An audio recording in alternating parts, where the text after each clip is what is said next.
Good morning, Mayor Marshall. Good morning. Can you hear me pretty well, Crystal? I do. I hear you very well. Excellent. How are Thank you today? I'm doing absolutely wonderful. It's a beautiful day to be alive for sure. That it is. Thank you for taking my call. So I know you're on limited time. From what I hear, the mayor's office is pretty busy these days. That is true. Yeah, and I really knew you were serious about this when I saw you doing that radio running for mayor thing the other day. Yes, that's the truth. You got to take the opportunity that's before you. And I think I ran just about that entire parade. I was pretty impressed with myself. I didn't know I had it in me. Well, I'm glad you did. I think that really kind of set you out for it. So tell me about being Crossett Mayor. Or from what I understand, are you currently interim mayor? Is that what you're listed as? Or tell me about that. I was actually sworn in as Crossett Mayor. In the state of Arkansas, they don't actually have a title called interim mayor. I know some other states do have that. Yeah. And I understand there was some confusion with that. We had never been through that before. I believe I'm the first appointed mayor in Crossett. So we all kind of learned together exactly how that works. But in the state of Arkansas, the council appoints a mayor in situations, the unfortunate situation as what happened with our Mayor McCormick, which we were all very devastated to experience that. But the council did a good job. We came together and we did the job before us, and we appointed mayor. I was sworn in as mayor of Crossett.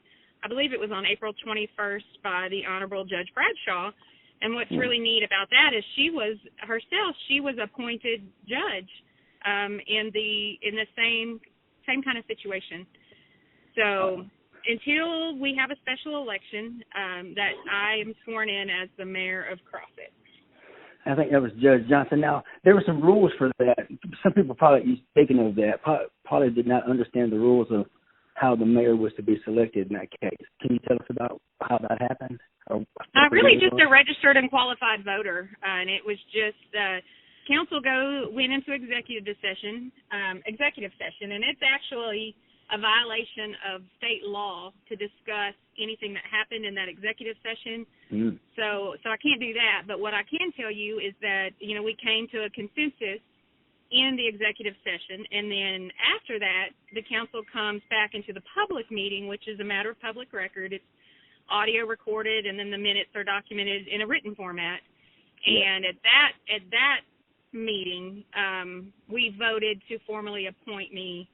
I obviously didn't vote because you can't legally vote for yourself in a public meeting like that, but it was 5-0 to appoint me mayor, and I'm so grateful and thankful that the council had faith in me to be able to step in.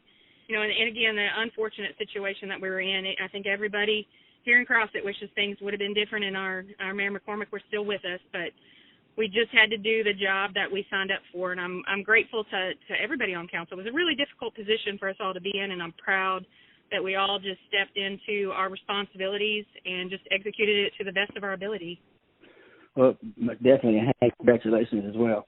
So now tell us about, you mentioned this is the first time this scenario had happened. What about the condition of there being a female mayor of Crossett? What's the history of that? I am the first female mayor in the city of Crossett. That I know for a fact. So, and I'm very, very honored to do so. Yeah. And that's good. And I think you and I were talking back and forth on a chat. And, I mean, there's a lot of female mayors all over Southeast Arkansas. And there really are.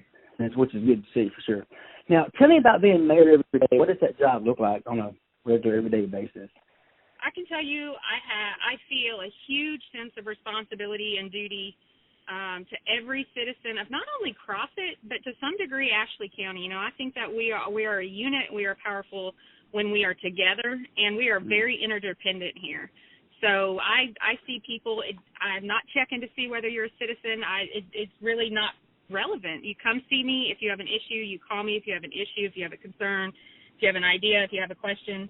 And at the same time, I balance that with running a city, and that's a huge responsibility from an employer standpoint. I have approximately 100 people on staff, and these are wonderful people, and there's several different departments, and from day to day, you don't know when you come in if you're going to have a street that had a hole that part of it caved in, or was there a personnel issue in one department, or just exactly what you're going to walk into. So you've really got to be a master juggler to walk in and just handle whatever has been thrown at you that day while maintaining the relationships with all of the people and your employees.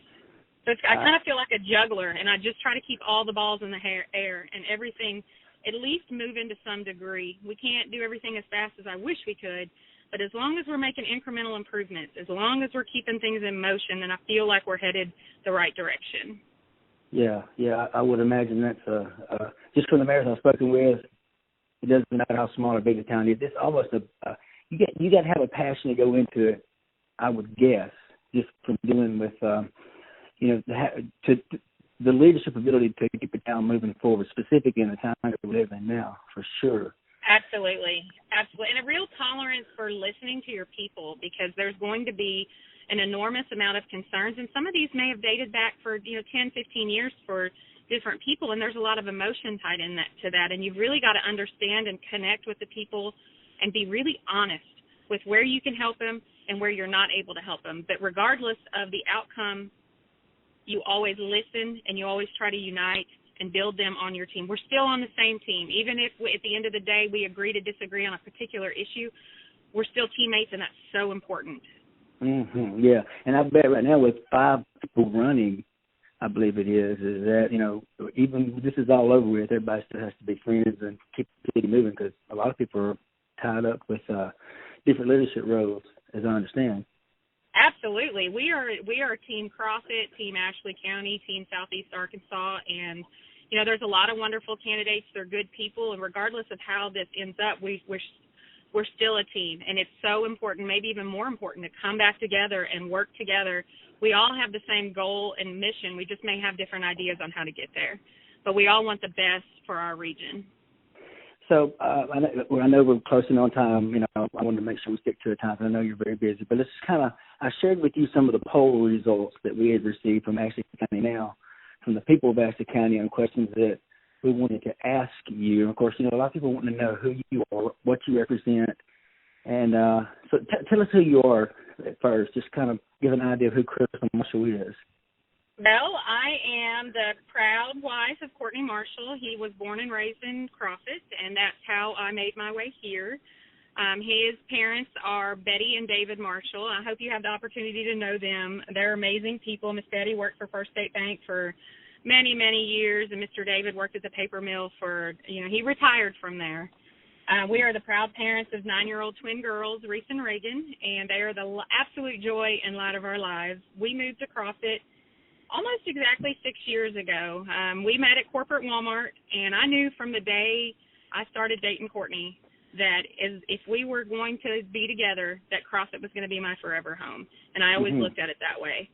So it was always a plan to be here, and we moved here about 6 years ago, just kind of have a slower pace of life and get to enjoy our family more and just each other more, and it's been such a blessing, and we love being here.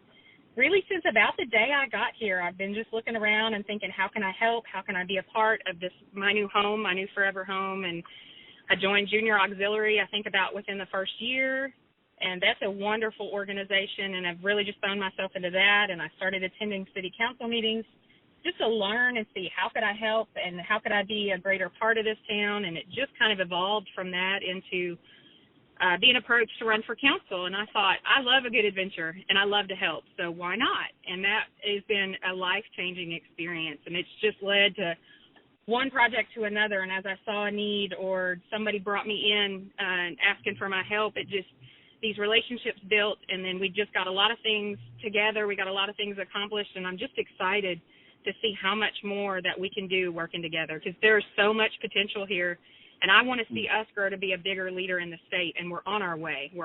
We've just got to keep focused and working hard in the same direction. So, one of the questions that people were asking is kind of what you would do on your first day, and that's not really something you can describe because you've been doing it for a few days. But what do you have some major objectives that you would like to accomplish? Or what's I do, and I've got a lot of them in motion. One of my biggest objectives right now on this day is to increase our infrastructure capacity with our broadband internet. It's a real struggle, not just in Crossett, not just in Ashley County, but just in rural communities across our country. We're underserved, and it's causing a significant issue made worse by COVID-19, and where our children are trying to learn remotely. We're doing distance education. We're doing telehealth, where we're remotely visiting our doctor. People are working from home. It's just making the issue we all knew was there much more visible from a state and a national level. And there's a significant amount of funding that has been made available for that. So I'm currently working to apply for grants to increase different underserved areas. It looks like not just in Crossett, but in Ashley County. There had been some people reached out and said, "Hey, don't forget about us outside of the city limits," and I couldn't agree more. So we're hopeful. We're going to submit more than one project plan, more than one grant application, and we're just going to keep pushing with that, with everything we've got to try to secure that. I think that's the biggest thing that we can do to change the landscape of Crossett forever. Our competitive advantage for industry, for business, for citizen recruiting, we've got to get that infrastructure where it needs to be so people are able to function and choose to be in Crossett. That sounds excellent. Now, you mentioned the team Crossett, and I think there's an Economic Development Commission as well. So now, how do you fit in on bringing business to town? What's your role in that? My vision is to be as significant a role as possible. So we do have an Economic Development Commission, and I'm so excited in the role I'm in now that I'm on their board. So I'm actually ex officio on their board, and Mayor McCormick was as well. And for those of you who know me, know that when I am involved with something, I give it 100%.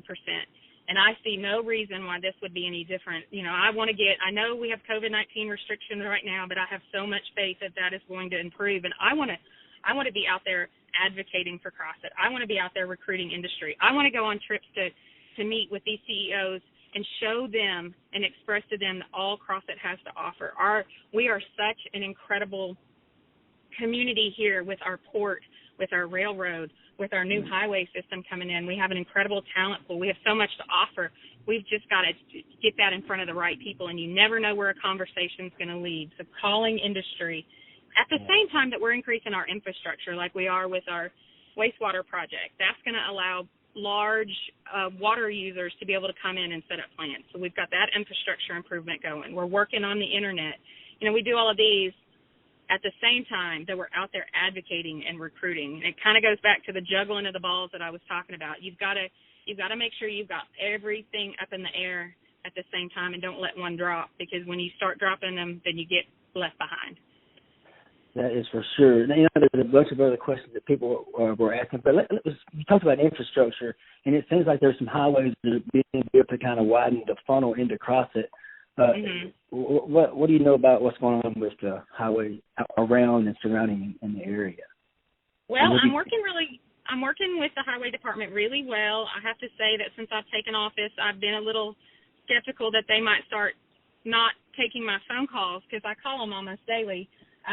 Just for different requests for things that maybe we've gotten a little stale on in town that fall under their jurisdiction, but they take all my phone calls. I'm very grateful to them. They've been wonderful to partner with, and they seem to be right on board with us with trying to get us where we need to be. And that the highway is coming along. I know it's a slow process, and I know that it is not fun to deal with that as a citizen, but it's always worth it. It's always worth it. So I feel like we're making good headway there, and that it's really just going to be another shining thing that we're going to get to show these corporations, these industries, these businesses, and say, hey, look what Crossett has to offer. You know, this is a little bit of a controversial question, but we did a poll in Ashley County now about the legal sale of alcohol, and man, you would not believe the number of people that are asked to ask you and all the candidates that question. What's your stance on that? I actually had a gentleman that come to my office about that this morning, and I'll explain kind of what I explained to him, because I don't think that it's completely understood, and I'll say I don't know if I completely understood it until I'm in the position I'm in now. But the seat of mayor has no more or no less influence on alcohol sales than anyone else, and really that's an issue for the people. That's for the people to decide, and the power has always rested in the people. And for that to become, for someone to make progress on that, all they would have to do is start a petition, work through the county clerk's office in Hamburg, start a petition. If they get the required number of signatures on the petition, it would be on the ballot. It would be a ballot initiative, and every qualified and registered voter in Ashley County would have the same opportunity to vote yes or vote no.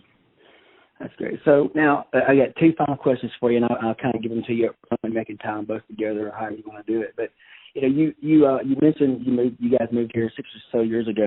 Could you imagine yourself being a politician 7 years ago in a small town in southern Arkansas? And never. It never even been on my radar. It had never been an objective. It had never been a goal. I had about a 10-year, incredibly gratifying, satisfying career in information systems with corporate Walmart. I met a lot of wonderful people, and I got to do a lot of wonderful things, and it was fantastic. From that, I just wanted to, raise my twin girls, and it had never been on my radar, and it just evolved from my desire to help my community and be a part of my community. And, I just trust God that, I'm walking by faith, not by sight, and this is where He wants me to be. But I can't stress enough what an incredible honor it is. I believe in servant leadership. I believe in my role. I am a servant leader to help the employees to be more successful and to help the citizens be successful. That's what I do, and I consider it an honor every day to be able to serve the people of Crossett and Ashley County. Well, my second question was going to be kind of tell me your philosophy to end things off, but I think you kind of did that with those statements. Is there anything else you want to finish up to help us make a decision on whom we're going to cast that ballot for? I would just invite anyone who wants to know more about me to reach out. I would love to talk to you anytime and address whatever questions or concerns or ideas that you have. I know that it's a small town, and I understand that it can be complicated, and I just want to stress again that all the candidates are good people, and I would ask us all try to not let it be a personal issue at all. To me, it's 5 people who submitted a job application, and it's up to the citizens of Crossett when they go into that booth. I would just ask them to vote for who they truly believe will make Crossett be the Crossett that it can be. Who do they feel like can do the absolute best for their town? And I think as long as we all do that, then we can all just come back together and unite again and live together. And Crossett's a great place. We're all friends and neighbors and community members, and I just want us to keep that in our hearts and our minds as we move forward and we make this very pivotal decision for Crossett's future. Sounds great. One quick question. What is the term of the mayor in Crossett? I meant to ask that earlier. I'm sorry. Mayor is a 4-year term. This election will be for the conclusion of Mayor McCormick's term. So it'll be about a 2-year term. Awesome. Crystal, Mayor Marshall, thank you so very much for your time today. I hope you have a blessed day, and good luck on your contest. Thank you so much. It was wonderful talking to you, and it's always a joy just to connect with our community out there. So thanks again. Yes, ma'am. Goodbye. Bye-bye.